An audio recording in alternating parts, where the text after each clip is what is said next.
Graça e paz, irmãos. Mas que bom que você veio. Sempre há o milagre de Deus à nossa espera. Porque sempre há uma resposta da parte de Deus a toda ação que nós promovemos. Quando nós nos reunimos, a Bíblia promete, reunidos em nome de Jesus, 2 ou 3, o Senhor se manifesta. A presença do Senhor, ela nunca acontece sem trazer aquilo que o Senhor é. Então, na presença do Senhor, nós recebemos graça, misericórdia, favor. Eu creio que Deus te trouxe aqui hoje para abençoar a sua vida. Você crê nisso? Prepare o seu coração, porque a expectativa sobre Deus faz toda a diferença. Bom, nós estamos ministrando uma palavra sobre fundamentos. E eu, no primeiro culto, falei bastante coisas do que nós já ministramos, mas eu tenho deixado agora para você assistir as mensagens. Tem 2 mensagens que estão postadas, você pode assistir essas mensagens. Eu só queria lembrar que nós estamos falando com base em um texto que nós vamos ler. E aí eu vou falar um pouquinho sobre este texto. Mas é interessante que quando nós falamos em fundamentos, nós falamos sobre o que Deus quer fazer em você. E o que Deus quer fazer em você não é para você viver na sua caixinha de espiritualidade. Quando nós pregamos uma mensagem e as pessoas entendem que é uma mensagem religiosa, ela serve para o prédio, ela serve para o templo. Mas quando nós ministramos a palavra de Deus e a pessoa discerne o que está sendo ministrado, ela alcança todo lugar que você pisar. Deus não quer te transformar para que você seja uma pessoa melhor para a sua vida cristã. Deus quer te transformar para que você seja um agente de transformação. Ele quer te lançar como uma flecha e te fazer tocar as nações. Agora, a palavra do Senhor diz que quando vier o que é perfeito, aquilo que é imperfeito será aniquilado. A Bíblia diz que eu vou ser conhecido como, eu vou conhecê-lo como dele sou conhecido. É óbvio que Deus te conhece e você vai conhecer a Deus, e você vai conhecer um Deus perfeito. Mas é claro que Deus também não te conhece debaixo do amontoado de crises, dores e talvez até lixo existencial que nós acumulamos. Deus te conhece no nível de realidade de perfeição, porque Deus já te encontra no lugar de ressurreição. Então a Bíblia diz: encontrei Davi, o homem segundo o meu coração. Quando ele encontrou Davi, ele era um menino. Ele já viu em Davi o homem feito. Deus já conhece o seu amanhã, Deus já conhece a sua história. E você quando se encontrar com Deus e descobrir toda a perfeição de Deus, você vai ter um encontro muito mais assustador, porque você já sabe quem Ele é e já sabe que Ele é perfeito. Você vai ter um encontro com a verdade a seu respeito. Como o pastor Wolfgang diz, você está olhando o espelho invertido, né? Você está olhando a sua imagem daqui, mas na realidade você se encontra na palavra, você encontra a imagem do céu. Então, o espelho é invertido. Agora, se você melhora no trânsito, você não melhora para o trânsito, você melhora para a sua vida, para a sua realidade, para a sua família, para a sua casa. Mais importante do que você melhorar no trânsito e falar, deixa esse idiota passar, mais importante do que isso é quando a pessoa vai passar, talvez te dá uma fechada, e na realidade, essa pessoa não te incomoda, isso não te incomoda mais. A crise é quando dentro de nós ainda não está mudado o suficiente para essas coisas continuarem incomodando. Então a gente consegue viver, mas está incomodando. Deus quer fazer de você algo sobrenatural. Ele quer fazer que você seja quem você é de fato, na ótica de Deus, no mundo espiritual, e onde você já está sentado com Cristo. Eu vou ler 2 textos com vocês, para falar um pouquinho sobre fundamentos. Vou continuar falando o que eu estou falando. Provérbios 10, 25. Provérbios 10, 25. Que diz assim: como passa a tempestade, assim desaparece o perverso, Mas o justo tem fundamento perpétuo. Precisamos orar pela Europa, né? As tempestades estiveram lá. Mas tempestades são passageiras. Agora o justo tem fundamento para sempre. Fundamento é Cristo em nós, a esperança da glória. Quem é justo, note que aqui não fala quem é bom. Ser bom pode ser uma qualidade de uma pessoa, e Jesus diz que não é uma qualidade comum. Diz o seguinte, que não há ninguém bom a não ser o Pai. E a Bíblia diz que quando no juízo lançar as redes, a Bíblia diz que eles separam os peixes, os maus dos justos. Não é os maus dos bons. Sabe por quê? Porque a sua justiça não vem de você. Ela vem da cruz. Então, eu vou ler agora Hebreus 6, capítulo 1, versículo 1. Capítulo 6, versículo 1. Eu estou esperando porque alguns irmãos ficaram aí procurando na Bíblia, né? Então, na primeira vez eu fui tão rápido, e dessa vez eu vou esperar você. Hebreus, capítulo 6. Hebreus é esse livro facinho de achar. Está aí depois de Gênesis. É bem depois, viu? Então vai procurando aí. Achou? Hebreus capítulo 6.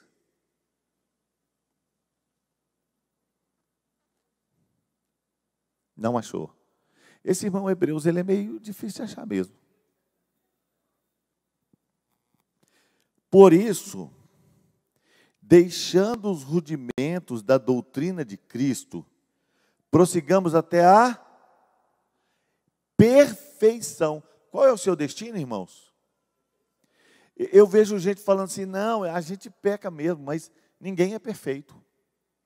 Parece que quando a gente diz ninguém é perfeito, a gente está dizendo, não, Deus está esperando da gente ficar só dando uma nota mesmo. Mas olha qual é o seu destino. Por isso, deixando os rudimentos da doutrina de Cristo, prossigamos. A salvação não termina a sua carreira, não. Se é salvo, aí você prossegue até a perfeição. Não lançando de novo o fundamento. O fundamento já está posto. É isso que eu estou ensinando, já devia estar na sua história. Do arrependimento, de obras mortas e de fé em Deus. Então hoje eu vou continuar falando sobre, é a última vez que eu vou falar sobre este fundamento, arrependimento. E por que eu estou falando sobre este fundamento, arrependimento? Eu estou falando sobre ele porque nós citamos na semana passada que o arrependimento tem duas palavras, uma no hebraico, e no hebraico ela significa um constrangimento profundo por uma coisa que você cometeu, uma volta à palavra de Deus, um sentimento de um desejo de nunca ter cometido aquilo. Isso é arrependimento. Mas quando você lê no grego, a palavra no grego é metanoia. E essa palavra, ela já aponta para uma outra direção. Ela aponta para o futuro, porque ela diz que é transformação de mente. Agora, quando você pensa em transformação de mente, uma mente transformada, você já começa a pensar em alguém que está apontando para o futuro, não para o que ele fez, mas para o que ele vai viver. Por isso que a Bíblia diz, produzir, pois, frutos dignos de arrependimento, e não comeceis a dizer entre vós mesmos, temos por pai Abraão. Não busca uma justiça que está lá atrás apenas não, mas diga assim, eu estou produzindo um fruto de arrependimento. Então, o arrependimento, ele vai frutificar. E o fruto imediato do arrependimento é confissão. O arrependimento, ele te leva para um lugar que ele te tira da culpa, da desculpa, e te coloca num ambiente de perdão completo. Mas ele não cabe em um lugar onde não haja confissão. Agora, nós estudamos tudo isso, e nós sabemos então que o que Deus tem para você é uma vida de mente transformada. Mente transformada é muito mais do que comportamentos delineados. A questão do que Deus quer fazer em nós não é apenas fazer com que haja em nós um novo modo comportamental. Não apenas que a gente assuma uma forma de comportamentos que foram moldados. Isso é bom e é importante. Comportamentos bons é bom. Bons hábitos é uma coisa boa. Mas Deus espera uma mudança que não seja o esforço humano para se comportar de acordo com o que Ele acha que tem que comportar, mas a transformação. Por isso que Romanos 12 diz, não vos conformeis com este mundo, mas transformai-vos. Transformai-vos, pela renovação do vosso entendimento. Então, quando você muda a sua mente, e isso, uma das palavras para mudança aí é arrependimento, quando você transforma a sua mente, algo grande começa a acontecer. Por isso que nós percebemos, uma frase que Deus me deu há muito tempo, é que Deus não pode mudar a sua vida, se Ele não mudar a sua mente. Deus não muda a sua vida enquanto Ele não muda a sua mente. Porque a sua vida acontece de verdade do lado de dentro. Agora, como é que Deus vai mudar a sua vida? Há muitos anos atrás, uma pastora escreveu um livro maravilhoso, e ela falou sobre personalidades restauradas, Valnice Milhomes, e ela fez uma definição tão linda, que durante muitos anos tem estado no Brasil. Ela diz que o homem é um espírito, habita num corpo e possui uma alma. E ela diz que o nosso corpo nos faz consciente do mundo pelos 5 sentidos. A nossa alma, então eu vejo, eu toco, eu cheiro, eu provo, isso me conecta com o mundo, com matéria. Eu vejo, eu estou vendo. Então o meu corpo me faz consciente do mundo. A minha alma me faz consciente de mim mesmo. Eu quero, eu desejo, eu preciso, como eu me sinto. A minha alma me faz consciente de mim mesmo. E o meu espírito é a parte que conecta com Deus e que me faz consciente de Deus. Esta presença que insufla em mim, que me tira do chão, que me faz chorar, que me faz compreender sem poder explicar, é aquela conexão que me dirige sem que eu possa sequer saber de onde veio tamanha direção. É aquele ambiente onde eu estou chorando e dizendo, é de alegria, mas não sei explicar como está acontecendo. Então, na definição de Valnice Milhomes, ela diz o seguinte, que a alma é mente, vontade e emoções. Só que quando você estuda sobre a alma nessa conexão, a sensação que tem é que nós pensamos com a alma. Mas a grande realidade é que, apesar de nós termos uma mente da alma, e hoje há um estudo sobre isso, o QI e o QE, que fala sobre o coeficiente intelectual, aquela mente cognitiva, aquela capacidade cerebral de fazer análise, de lógica. E tem o QE, que é a mente da alma, é o coeficiente emocional, que é aquela capacidade de lidar com emoções, de pensar emocionalmente. Então, hoje nós já temos esse discernimento. E é interessante que, estudando um pouco sobre isso, eu descobri que, por exemplo, você tem um caminho, existem caminhos neurais. Então, como esses caminhos neurais são produzidos? Por exemplo, uma ilustração, é apenas uma ilustração, não pense que a sua cabeça é um queijo. Mas, se você pegar uma esfera superaquecida e jogar em um queijo, o trajeto que ela faz pode exemplificar um caminho neural. Ela sai cortando e abrindo um caminho pelo queijo. Bom, o nosso cérebro, ele também está aberto para caminhos neurais. Uma das coisas que nós temos que entender é que nós também pensamos com o corpo, não só com a alma. Por exemplo, quando você usa uma droga ilícita, ela altera o seu modo de pensar. Ela te faz agir a partir de uma posição que você convenientemente não agiria. Então o seu corpo é afetado e afeta a sua maneira de pensar. Então existe uma forma de pensar na alma e uma forma de pensar no corpo. Agora, como funciona esses caminhos neurais que vão afetar tanto a nossa alma quanto o nosso corpo? É o seguinte, o nosso cérebro, ele pensa usando o mínimo de energia possível. Ele faz o menor esforço possível, por assim dizer, ele é preguiçoso. Ou seja, se ele criar um caminho neural, a tendência do nosso cérebro é não fazer um esforço para criar um outro.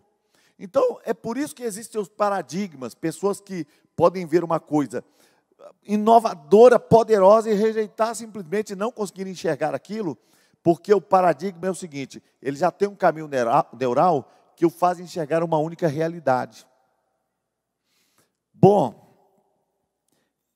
Então imagine, se você começa a conviver com... Bom, perdão, deixa eu pegar daqui.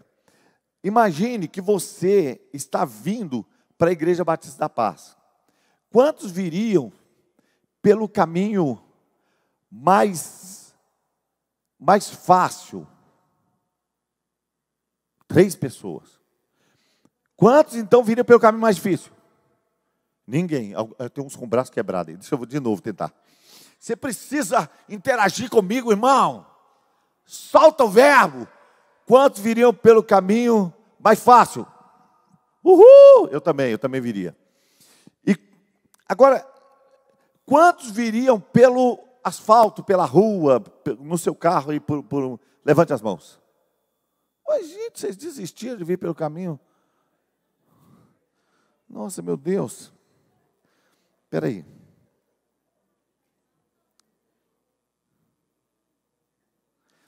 Então, olha só. O caminho mais curto, tá? O caminho mais curto, quantos viriam por ele? Levante as mãos. Quantos viriam pela rua? Levante as mãos. Bom, tudo bem. O caminho mais curto não é a rua. O caminho mais curto é o caminho que o passarinho vai fazer. Pulando nas contramãos, passando pelo sinal vermelho, passando por cima de tudo. Mas você vem pelo caminho mais rápido. Por quê? Porque já está pavimentado. Ele é o caminho que te traz mais rápido porque você não voa. O que acontece no nosso cérebro é exatamente isso. Ele vai sempre escolher o caminho que já está pronto, já está pavimentado. Se houver uma solução clara diante dele, ele vai escolher o caminho que ele já conhece. Então imagine uma pessoa, por exemplo, que desenvolveu um pensamento assim: ninguém gosta de mim. Ninguém gosta de mim. Ninguém gosta de mim. Bom, quanto mais ela faz aquele caminho, quanto mais você anda no mesmo pensamento, mais bem estabelecido fica aquela rodovia. Agora, aí de repente você espera uma pessoa dizer: bom, oi, e a pessoa não te responde. Aí, qual é o pensamento que vem na sua mente? Eu não sou mesmo importante, ninguém se importa comigo. Por quê? Porque já existe uma via neural, você já foi preparado para dar aquela resposta. Você jamais vai passar por aquela trilhazinha minúscula que diz: ai, provavelmente ele não me viu. Ah, ele não deve ter ouvido. Não, o caminho está pronto, sabia, ninguém gosta de mim, ninguém se importa. Então nós estamos construindo um caminho, e este caminho vai passar muitas vezes por pensamentos repetitivos. E mais do que isso, e esses caminhos neurais, eles de certa maneira começam a governar a nossa história. Por quê? Porque você vai sempre fazer esse caminho. Tem aquelas trilhazinhas que a gente faz na roça, que você vai afundando assim, ó, mas ela faz curva para cá, não sei porquê, para lá, e você vai naquela trilhazinha, porque alguém passou até criar um caminho. Então tem as trilhas, tem os caminhos, a gente sempre vai pelo caminho que já está aberto. Ninguém vai daqui para São Paulo pensando: eu vou abrir um caminho novo, eu vou de trator por cima das fazendas. Ninguém. Todo mundo fala: não, eu vou de carro na avenida que está pronta. Ou então eu vou de avião. Agora observa bem. Esses caminhos neurais, eles não são uma realidade apenas a partir do que você cria, mas eles também são resultado daquilo que você recebe em termos de informação. Por exemplo, é resultado das pessoas com quem você escolhe andar. Por isso a Bíblia diz assim: as minhas ovelhas ouvem a minha voz e me seguem. Você definindo que voz você vai acreditar, você está definindo o seu futuro. Quem você decide andar é uma pessoa que vai ter uma influência no seu modo de pensar que você não imagina. Não adianta você dizer: não, eu vou andar com fulano, mas eu não quero pensar igual a ele. Não. Quando você opta pelas pessoas com quem você vai andar, você já optou por quais os pensamentos vai ter. É fácil dizer o seu futuro, provavelmente olhando seu Instagram. Quem você segue, quem te segue, quais as ideias que estão ali no meio daquela turma. Não é difícil de achar. É fácil hoje diagnosticar, dizer onde você vai estar, se você disser com quem você está andando. A maior crise não é só essa. A maior crise é que nós também, buscando uma mente transformada, eu ainda estou falando de mente transformada e de arrependimento como uma mente transformada. Buscando uma mente transformada, o que é que nós vamos descobrir? Que no lugar que nós formos criando caminhos neurais, nós vamos habitar. Você já viu uma pessoa que está inconstante na igreja, que não consegue ficar firme, que está sempre ferido, que está sempre isso, sempre... construiu um caminho neural. Ela diz, não, eu estou errado, eu vou voltar para Jesus, eu vou ficar firme. Mas daí a pouco, pelo mesmo estímulo, eu acho que as pessoas lá não se importam comigo, eu acho isso, eu acho aquilo. Pelo mesmo estímulo, ela faz o mesmo caminho de desânimo. Outra coisa, uma pessoa diz, eu leio a Bíblia todo dia eu leio a palavra, isso forja o que eu penso, forma o que eu penso. Lê um salmo por dia, aí fala, não, mas eu estou à mercê da mídia. Eu gosto de jornal, pastor, eu almoço no restaurante tal, e lá está ligado o jornal, então eu recebo o jornal no almoço, então jornal com comida. De manhã eu assisto Bom Dia Brasil. À noite, pastor, não fica esse negócio de televisão, não. Só gosto de jornal. Assiste jornal. Assiste todos, até o Corujão. Jornal da Coruja. E além disso, pastor, eu gosto muito do YouTube, sabe? Passou pelo YouTube, eu gosto da internet. Aí a pessoa está à mercê de 4, 5, 6, 7, 8 horas de mídia. Irmãos, isso pode tornar a pessoa humanista, sectarista, complicada. Por quê? Porque é a formação neural. Não, mas eu leio um salmo todo dia. Salmo 131. Senhor, meu coração não se elevou, nem meus olhos se levantaram, não me exercito em grandes assuntos, nem as coisas elevadas para mim. De sorte eu fiz calado, de sossegar a minha alma, tal criança desmamada para com a sua mãe. Tal é minha alma para contigo. Espere Israel desde agora no Senhor, desde agora e para sempre. Amém. Já tinha um salmo. A pessoa lê um salmozinho e já falou, eu leio todo dia. E aí, você ainda vê uma mídia que manda para você o que você quer ouvir. E a Bíblia diz, nos últimos dias eles vão ter doutores segundo o seu próprio desejo. Você escolhe o que você quer ouvir. E a mídia manda para você o que você gosta. Olha que coisa terrível. Outro dia eu estava vendo um programa, estava tendo um debate. E eu estava vendo uma pessoa fazendo um debate. E ela falava coisas tão absurdas. E aí as pessoas rebatiam tão duramente. E aí eu, de novo, aquele discurso absurdo, e rebate de novo. E de novo eu falei, por que essa pessoa faz o mesmo discurso sem mudar? E discursos tão agressivos? E aí de repente eu descobri. Porque ela só está produzindo mídia. E a mídia vai cortada. Só vai a fala dela. Então ela fala absurdos, e a pessoa recebe a fala, não recebe a réplica, nem a tréplica, recebe só o que quer ouvir. E é alimentado de um tanto de coisa que a pessoa quer ouvir. E a gente fica vendo que vai se formando um caminho neural, e a pessoa começa a pensar de acordo com aquilo que ela vai recebendo, vai recebendo. Daí a pouco ela não tem opção. E aí a mente fica cheia de ansiedade, de angústia, de medos, de opressão. E ela diz, Senhor, eu sou crente, mas eu estou pensando que eu estou entrando em depressão, eu estou isso, estou aquilo. Por quê? Porque a pessoa está vivendo, criando um ambiente que não deveria criar. Então você tem a forma de pensar cognitiva, com o seu corpo, com o seu cérebro. Você tem a forma de pensar com a sua alma, com as suas emoções. E o caminho emocional, ele é mais curto do que o cognitivo.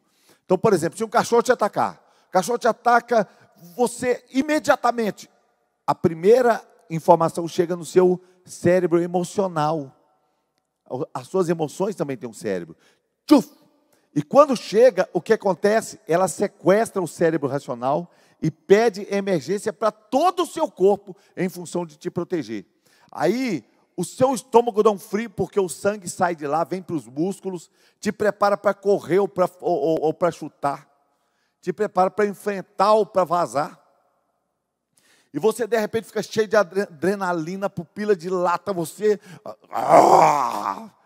né, vira o Incrível Hulk. Agora, por isso que muitas pessoas às vezes faz uma coisa, agride uma pessoa, mata uma pessoa, e nem sabe o que fez, porque ele estava no cérebro emocional. Só que a Bíblia diz que além da gente ter um cérebro emocional, nós também temos o privilégio, o direito de ter um cérebro espiritual, uma mente espiritual. Olha o que diz aqui em Efésios capítulo 4, versículo 22 e 23. Olha só. Que quanto ao trato passado, vos despojei do velho homem, quer dizer, o homem que não estava nascido de novo, que não tinha a presença de Deus, que se corrompe pelos desejos do engano, e vos renoveis no espírito da vossa mente. Vos renoveis no espírito da vossa mente. Esta verdade que está aqui explícita ou implícita, ela está alinhada com a verdade bíblica, que diz que nós temos a mente de Cristo. Que nós temos acesso a um abastecimento que nos dá o direito, não apenas de pensar com as nossas emoções, com a nossa razão, mas nos dá o direito de acessar informações que são poderosas e transformadoras e estão no nosso espírito. Nós temos o direito de conhecer pensamentos de Deus. Sabe o que a Bíblia diz em 1 Coríntios capítulo 6, versículo 17? Mas o que se une com o Senhor é um só Espírito com Ele. Isso é forte demais. Quando você vai ler a Bíblia, você vai encontrar Paulo dizendo assim, acerca dos dons espirituais, irmãos, não quero que sejais ignorantes. Segundo o pastor que pregou essa mensagem, porque eu estou só replicando, essa terceira mensagem não é minha.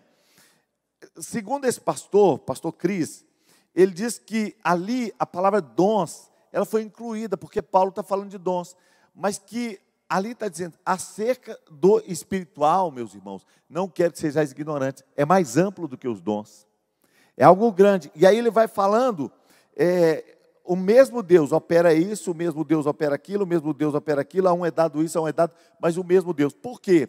Porque nós que somos ocidentais, já temos em nós o conceito de um Deus único, mas ele estava falando para a Grécia, onde tinha um Deus para cada ação. Por isso que a mente grega é aquela mente que te leva a pensar em Deus, um Deus que você diz, não, mas Deus pode estar de luto? Deus pode estar de luto com quem está de luto e em festa com quem está celebrando. E é essa mente poderosa e sobrenatural que nós temos total acesso. E a palavra do Senhor diz assim, que vocês se considerem ministros de Deus e despenseiros dos mistérios de Deus. Sabe o que a Bíblia está dizendo? Que eu e você temos direito ao acesso aos mistérios de Deus. E o despenseiro é o que tem a chave da despensa, que distribui dos milagres e dos mistérios. Como é que eu vou fazer isso? Bom, eu tenho o direito de acessar a mente de Cristo. O pastor Wolfgang falou aqui outro dia que nós todos ouvimos a voz de Deus. Quando você ouve a voz de Deus, ela é muitas vezes inexplicável. Você às vezes nem compreende de forma cognitiva o que Deus falou. Mas você sabe que de alguma maneira tem uma coisa do seu espírito que foi impregnada. É libertador, é transformador. Então, por exemplo, o Espírito comunica com o nosso espírito que somos salvos. Quem é salvo tem uma convicção dentro de si de salvação. É interessante que de vez em quando a gente ora por alguém que não está com convicção de salvação. A gente pergunta, você que já é crente, já entregou sua vida para Jesus, mas que não tem certeza da sua salvação, vem à frente. De vez em quando as pessoas vão, inclusive eu já fui uma vez. Porque de alguma maneira o diabo ficava atacando a minha mente. Mas sabe o que aconteceu? A convicção veio, porque era só um ataque do diabo. Mas o Espírito Santo já comunicava com o meu espírito e nós somos salvos. Você sabe que existe até gente que fala assim, é uma pretensão muito grande falar que é salvo. Você sabe que isso está escrito na Bíblia? Paulo diz assim, irmãos, acerca dos judeus, eu vos dou testemunho de que a minha oração e o meu bom desejo é para que eles sejam salvos. Quer dizer, Paulo está orando para que eles sejam salvos. Paulo está partindo do pressuposto que ele é salvo, ele tem uma comunicação do Espírito Santo. Se ele estivesse orando para eles serem curados, é porque eles estavam doentes, mas ele está dizendo que eles ainda não tinham conhecido a salvação. Não é uma mera pretensão, é uma realidade espiritual comunicada conosco. Então, neste momento, Deus provavelmente está falando com você, Ele quer falar com você. A questão é se você quer ouvir. Quando a gente quer ouvir, Deus fala conosco. E isso vai formar você de uma maneira que vai gerar em você uma mente transformada, uma mente sobrenatural, uma mente influenciada pelo céu, uma mente cheia de paz, uma mente diferenciada, uma mente que tem a influência do céu, uma mente que não está presa ao argumento do A ou do B. Por isso que diz a Bíblia assim: vós tendes a unção do santo, não necessitais que ninguém vos ensine coisa alguma. Se você recebe uma unção desse nível e consegue trafegar nessa unção, você começa a receber informação e influência do céu. E é claro que nós continuamos crendo que a Bíblia diz que é para nós ensinarmos uns aos outros, mas que nesse texto está falando exatamente sobre a questão de não ser enganado pelo anticristo. Agora, o que acontece? Então, quando Deus começa a falar com você, você precisa dar resposta. Porque Deus muitas vezes fala no sussurro, no cicílio, como falou com Elias. Você precisa começar a ouvir o impulso de Deus, bem baixinho no seu espírito. Eu ia fazer uma viagem essa semana que entra agora, eu ia para uma cidade e de repente bateu uma inquietação no meu coração. E eu disse: engraçado, eu não estou sentindo de ir. E eu tinha ligado dizendo que ia, mas eu podia mudar a data. Eu cheguei em casa e falei com a minha esposa: engraçado, eu não estou sentindo paz em fazer essa viagem. Ela disse para mim: eu também não. Falei: então não vamos. Liguei e falei: olha, eu queria marcar uma outra data. Não, tranquilo, pastor, sem problema, estamos te esperando na outra data. Mas eu fiquei me lembrando de um homem, eu vi o testemunho dele no YouTube, e agora eu fui a Blumenau, e a minha mãe na fé conhece, eu queria até trazê-lo aqui, é um grande homem de Deus. E ele estava entrando em um avião, daqueles aviões que você entra lá no pátio, então tem uma escadinha, né, uns aeroportos talvez menores, ou que estão indo para um lugar menor. E aí ele subindo na escadinha assim, e quando ele está na porta, aquele monte de gente atrás, as malas na mão, todo mundo que está na escada quer entrar. Quando você entra numa fila, você fica doido para sair daquela fila.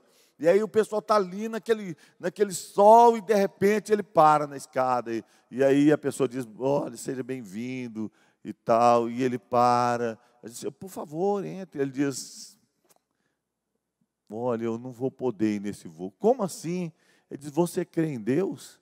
A aeromoça diz: creio. Papai do céu falou para eu não entrar nesse avião. Ela falou: por quê? Não, ele só falou para não entrar. Aí ela: não, tudo bem, então pode descer. Aí desce ele com aquela mala, socando a mala no olho de um, no cotovelo do outro, e vai descendo com aquela mala, sai demônio, aquela coisa, aquela luta. E aí, quando ele chega no escritório, está todo mundo com o olho, um fantasma. O avião caiu. Morreu todo mundo. Quantos acidentes Deus fala conosco? Nós precisamos aprender a ouvir a Deus. Agora, quando você começa a ouvir a Deus, você começa a ter um nível de informação diferenciada. Então, a palavra do Senhor diz que você vai ter uma comunicação do Espírito no seu espírito. E agora você vai ter o direito de ter um número de informação muito maior. Imagine, por exemplo, você tem um celular ou um computador, e o que você tem de informação nele, tem muita informação nele que está no disco rígido, mas não é lá que está 99% do que você usa. 99% do que você usa e precisa está na internet. Agora você tem a mente de Cristo. E agora você tem acesso aos pensamentos celestiais. Você tem acesso às coisas grandes de Deus. Você tem acesso a informações que estão muito para além de você. Sabe por quê? Porque você está conectado. Uma mente transformada é uma mente que decidiu não viver de caminhos neurais, de pensamentos fáceis, mas escolheu fazer outros caminhos, ter uma mente criativa. Deixar Deus falar aqui, deixar Deus falar nas emoções, mas acima de tudo, deixar Deus falar no seu espírito. É quando você muda o controle e você descobre que você tem condição de viver num ambiente completamente espiritual. Eu quero te dar aqui algumas características que vão apontar para uma mente espiritual. Quando você tem uma mente transformada, você vai encontrar aqui algumas características, eu vou te dar aqui rapidamente. Primeiro,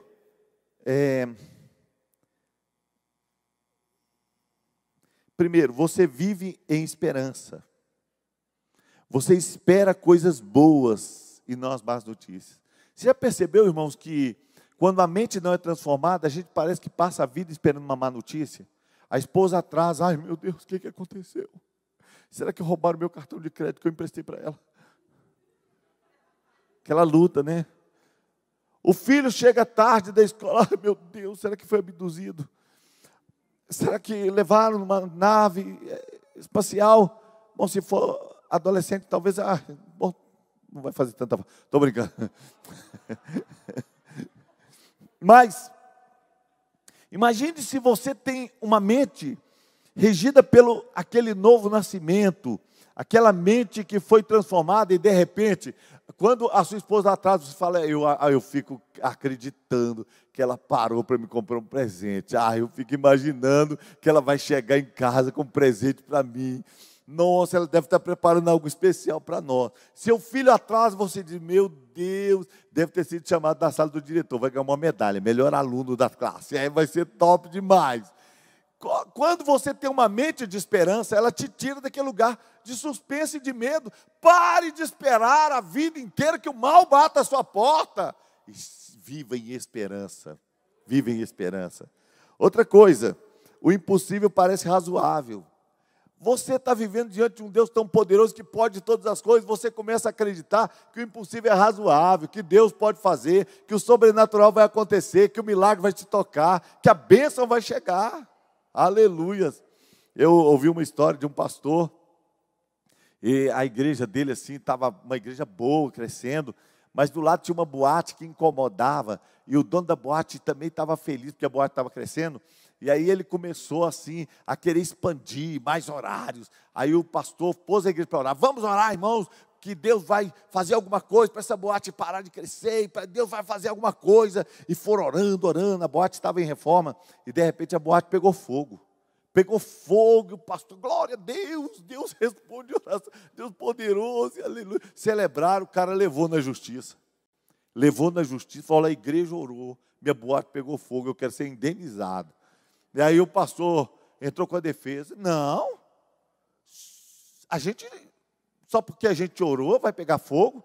Não foi nossa oração que fez pegar fogo, não. Ele foi a oração que fez pegar fogo, é o juiz. Um caso muito estranho. Um pastor que não acredita na oração e o ímpio que acredita que Deus responde oração. É um caso muito estranho que eu tenho nas mãos. Às vezes a gente tem uns casos estranhos assim de crente que não acredita. Deus quer fazer o sobrenatural. Se ele se manifestar, vai ser sempre trazendo o sobrenatural. Você vive em paz e você venceu uma mente preocupada. Você vive em paz. Você não se preocupa. A Bíblia diz que Jesus, o príncipe da paz, disse, saindo da terra, ele diz, deixo-vos a paz. A minha paz vos dou. Eu não vos dou como o mundo dá. A paz do mundo é circunstancial, é quando, se, por quê. A paz de Cristo é a paz na guerra. Está tudo quebrando em volta, está tudo caindo em volta, você está cheio de paz. Dentro do coração tem paz, dentro da mente tem paz. Bom, quarto, você gosta de si mesmo e se alegra, mesmo conhecendo suas fraquezas, você se alegra nas fraquezas, porque quando eu sou fraco, aí é que eu sou forte. Você sabe que a gente precisa aprender a gostar da gente, porque a Bíblia diz para a gente amar ao próximo como a nós mesmos. De vez em quando a gente não gosta da gente. Esse pastor diz que ele passava muito tempo fazendo coisas do lado de fora para não viver do lado de dentro. Porque ele tinha solidão do lado de dentro, porque ele não gostava de si. Fica lembrando aquela pessoa que, acúmulo da rebeldia, né, morar sozinho, fugir de casa. Às vezes nós estamos correndo, simplesmente porque nós não gostamos de nós mesmos. 5, rápido para perdoar e livremente dar graça e misericórdia aos outros. Perdoar, todo mundo perdoa, irmão. Quando está lá quase morrendo, chama o fulano para mim. Fulano, vou te perdoar, miserável. O problema é que às vezes as pessoas são lentas, você precisa ser rápido e perdoar. Quanto mais rápido você perdoa, mais rápido você liberta o outro e você é liberto. Agora olha que interessante. Dá graça, livremente, graça e misericórdia. Todos nós passamos pela graça. A Elaine foi pregar numa igreja ontem, a pastora abraçou com ela e chorou e falou assim, ô minha filha, quanto é quando você vem pregar assim? A Elaine falou, não é nada não. De graça recebeste, de graça dai. Você sabe que quando a gente fala de graça recebeste, de graça dai, a gente podia também falar assim, pela graça recebeste, pela graça dai. Não muda nada, não é? Mas você sabe que a gente pode dar de graça, mas não dar com graça? Tem coisa que a gente dá de graça, mas não dá com graça. E é mais importante a forma como se dá do que aquilo que se dá. Joga uma joia na cara da sua esposa. Aí você merece, sua bruxa. Dê uma joia. Dá para ela uma joia assim. Toma, você quer joia? Toma. Vê se ela vai ficar feliz. Agora chega uma florzinha para ela. Você não tem nada para te dar. Mas eu trouxe essa florzinha para você. Ela pelo menos vai fingir que está feliz.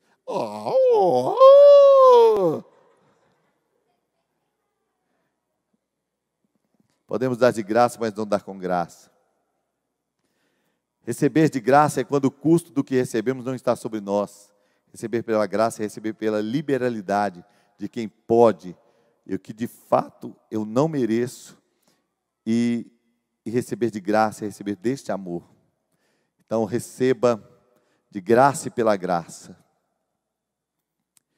Falar nisso, irmãos, em dar de graça, em marido e mulher, sexta-feira 13. Não é só dia 13, não. Sexta-feira 13. O gato preto vai fugir de nós, reunião de homens aqui. O negócio vai pegar, hein? Esse mês tem sexta-feira. Os homens vão sair daqui renovados. Irmão, ó, eu tenho certeza, vai sair homem aqui tão quebrantado, vai sair homem alisando o cabelo, uma coisa que a gente não gosta de fazer. Só para ficar mais bonito para a esposa. Que cabelo assim... Amor, você está louro, o cabelo está bonito. Vai acontecer. Vai acontecer milagre aqui, tá? Homens de verdade. Sexta-feira 13 vai ser sobrenatural. Vem para cá.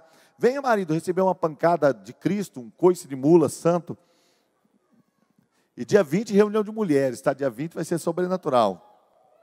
As mulheres vão também voltar novas, viu? Você vai chegar, sua esposa vai chegar assim, a alegria formoseia o rosto. Você vai chegar em casa, você vai falar, você fez prática? Tão bonito que as mulheres vão chegar, coisa impressionante. Aquela máscara com sorriso, vai fazer sorriso na máscara para te encontrar. Bom, número 6, confiante e agradecido. O pastor falou, você precisa ser uma pessoa confiante. E aí o rapaz falou, como eu posso ser confiante se eu lutei a vida inteira com arrogância? Tenho medo da arrogância voltar. Aí ele diz, olha, é só você ser agradecido. Não dá para ser arrogante e agradecido. A gratidão aponta para o outro e diz que você recebeu. Você pode não ser arrogante e agradecido, você pode ser confiante e agradecido, porque você está protegido. É alguém que está esperando sempre o melhor de Deus. 7, você acredita nos outros e dá a eles o benefício da dúvida. É muito interessante que nós julgamos os outros por motivos que são nossos. Você sabe, irmãos, que de vez em quando a gente julga os outros pelas suas atitudes, pelo que eles fizeram, mas julgamos a nós pelas nossas intenções. Ah, eu errei, mas você sabe, foi com uma intenção tão correta. Eu queria tanto te abençoar. Nós julgamos os outros pelo que eles fizeram, mas nós julgamos a nós mesmos pelas nossas intenções. Você precisa aprender a acreditar nos outros, porque a Bíblia diz que o amor não suspeita mal. A gente tem aqui no Brasil, né, todo mundo é culpado até que se prove o contrário. E o certo é que todos são inocentes até que se prove o contrário. Precisamos voltar a acreditar em pessoas. Acreditar nelas, acreditar no futuro. Ser a voz que declara o futuro, que declara o amanhã, que declara possibilidades. Não acredita a ponto de emprestar seu cartão de crédito e vem me contar depois não, tá? Porque tem gente que empresta tudo, depois vem contar pastor. Me pergunta antes. E para encerrar, se alegra com o sucesso alheio. Você sabe que dizem que é mais fácil chorar com os que choram do que se alegrar com os que se alegram? A Bíblia diz: alegrai com os que se alegram, chorai com os que choram. Fulano perdeu o emprego, oh, que dó, meu Deus, tantos filhos, que luta. Fulano ganhou um carro zero, oh miséria. O que o senhor tem contra mim, Senhor? Se eu tenho um carro zero para fulano. A gente precisa aprender a alegrar com sucesso alheio. Eu estava conversando com o Hudson, meu irmão, ele está falando comigo que tem esforçado para se agradar da vitória do outro, mesmo quando ele está jogando, não ficar triste quando o outro ganha, mas se alegrar com o outro. Eu lembro uma vez que eu estava jogando sinuca com meu sogro. Bom, sabe aquela sinuca que a gente joga em acampamento? Aquela pode, não pode? Pois era um tipo daquela. Não era acampamento não, mas era um tipo daquela. E aí, eu estava com meu sogro na praia, e vamos jogar uma sinuca? Vamos. E ele foi perdendo, e foi perdendo. E aí eu comecei a falar, meu Deus, eu preciso perder para o meu sogro, eu estava com dó dele perder. E comecei a falar assim, quer saber? Blá! Caía. Aquela tacada horrorosa, e eu continuei ganhando. Falei, ó, pai inefável. O senhor viu que eu tentei perder. Eu não sei o que é isso, irmão. Essa crise, essa síndrome de vencedor que eu tenho. Outro dia, eu estava jogando futebol, o irmão falou comigo assim, ô pastor, tem que saber perder, né? Eu falei, não tem que gostar, né? Saber pode, mas gostar. Mas a gente precisa aprender a se alegrar com o sucesso do outro, se alegrar com a vitória do outro. Especialmente quando não for em cima da gente, mas também em cima da gente. Se alegrar com a vitória do outro, não é verdade? Você está orando a Deus para casar com a menina mais bonita da igreja, vem o outro passa na sua frente.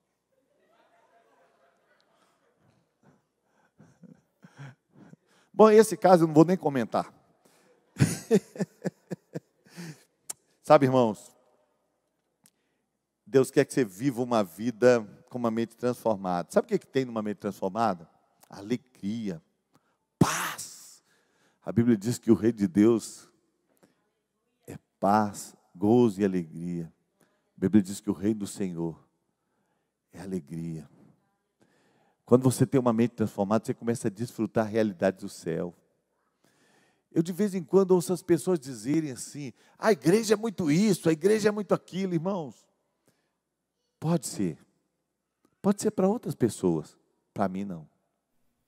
A igreja é o melhor lugar para estar. Cheio de gente ordinário. É por isso que me cabe. É por isso que me cabe. Fosse lugar de gente perfeita, talvez não tivesse a maioria absoluta de nós. Só o Wolfgang e mais uns dois.